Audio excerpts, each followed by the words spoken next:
we will start our new topic in a 10th standard science. Our next topic is double displacement reaction. Now, what is double displacement reaction? See this activity 1.10. In the first test tube, take a solution of sodium sulfate. Sodium sulfate, solution of sodium sulfate Na2SO4, and in another test tube take about 3 milliliter of barium chloride, that is BaCl2, and mix these two solution in the test tube. So after some time we observe that the white precipitate of barium sulfate is produced. Now what is precipitate? Precipitate, that is the substance which is insoluble in water. Substance which is insoluble in water means they cannot dissolve in the water and we can see by our naked eyes. So the reaction between the sodium sulfate solution and the reaction between the barium chloride solution, the white precipitate of barium sulfate is produced, and so this reaction is known as precipitation reaction. Now this reaction is also known as double displacement. Why it is double displacement? Because here this SO4 minus 2 and Ba plus 2 reacts to form a BaSO4, and sodium reacts with chlorine to form sodium chloride.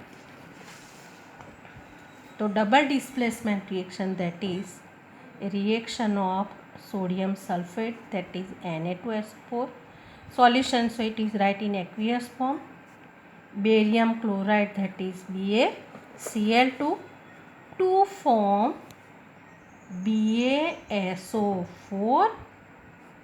in solid form. Because why it is solid form? Because barium sulfate are in precipitate form, that is the substance which are not dissolved in water, and to form sodium chloride. And sodium chloride, it is in a aqueous form. Now we have to balance this equation. See that here there are 2 atoms of sodium, here there is 1 atom of sodium, here SO4 is 1, here SO4 is 1, 1 barium atom, chlorine atoms are 2, here chlorine atom is 1, so sodium atom are 2, chlorine atom are 2, so here we have to balance, here we have to put 2, 1 barium, 1 sulfur, 4 atom of oxygen, 4 atom of oxygen. So here now we can see that this equation is balanced equation. So what is the double displacement? Why it is known as double displacement? Because here there is a reaction between the SO4 minus 2 and barium to form BaSO4, and sodium reacts with chlorine to form sodium chloride. Here the barium sulfate are in precipitate form because they does not dissolve in a water. So what is the definition of double displacement reaction? So what is double displacement reaction? Double displacement reaction, that is the reaction in which there is an exchange of ions between the reactants, are called double displacement reaction. Exchange of ion, that is here SO4 minus 2 and Ba plus 2. So reaction between SO4 minus Ba plus 2 form barium sulfate, and Na plus 1 and Cl minus 1, right, that is Na plus 1 Cl minus 1 to form sodium chloride. So this reaction in which there is an exchange of ion between the reactants. It is called double displacement reaction. Now our next topic, oxidation and reduction. Oxidation and reduction. Now see this activity. Here in a china dish, take a copper powder. This is known as the wire gauze. This is the tripod stand and this is the burner.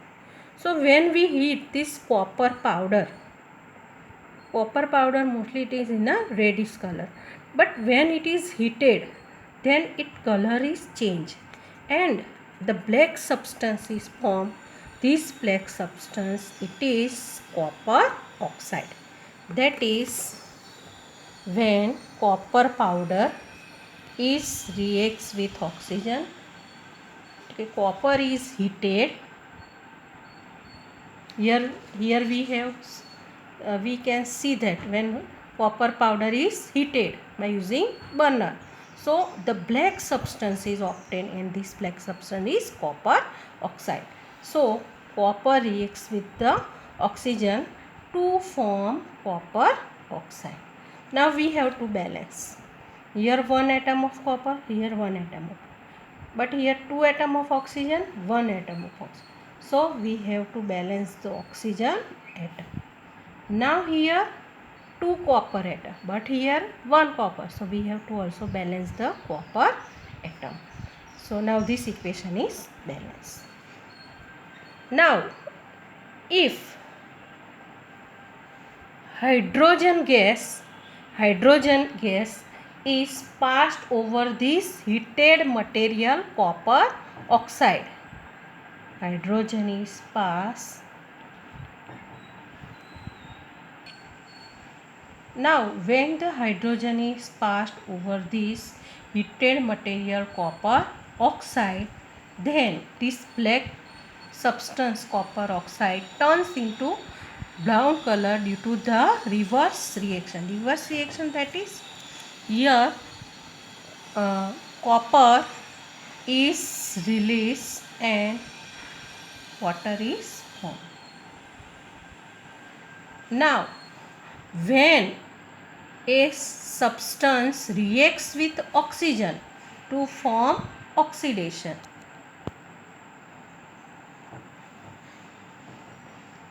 now here in this reaction copper oxide loses the oxygen. Copper oxide loses the oxygen. So we can say that there is a reduction of copper oxide. And here hydrogen gains oxygen. So we can say hydrogen is oxidized and copper is reduced. So here copper oxide, it is converted into copper, that is reduction of copper oxide, and hydrogen reacts with oxygen to form water, that is oxidation of hydrogen. So here we can say that there is a reduction of copper oxide and oxidation of hydrogen. So in this reaction both the reaction takes place, that is oxidation and reduction. So and the sum of oxidation and reduction, it is known as redox. So what is the redox reaction? So in this reaction copper oxide is reduced to copper, that is copper oxide loses oxygen to form copper. When the substance loses oxygen is known as reduction. Here hydrogen gains oxygen, so it is known as oxidation reaction. Now in this reaction both the reaction takes place, oxidation and reduction. So this reaction is known as redox reaction. that is redox reaction, the reactions in which oxidation and reduction reaction takes place simultaneously is known as redox reaction. Now other example of redox reaction. ZnO plus C to form Zn plus Cu. Now in this reaction we can see that the zinc oxide uh, produces oxygen. So in this reaction zinc oxide loses oxygen and to form Zn. So this reaction zinc oxide loses oxygen to form Zn. This is known as reduction. And carbon gain oxygen and to form carbon monoxide, it is called oxidation. So oxidation and reduction reaction takes place simultaneously. So this is also redox reaction.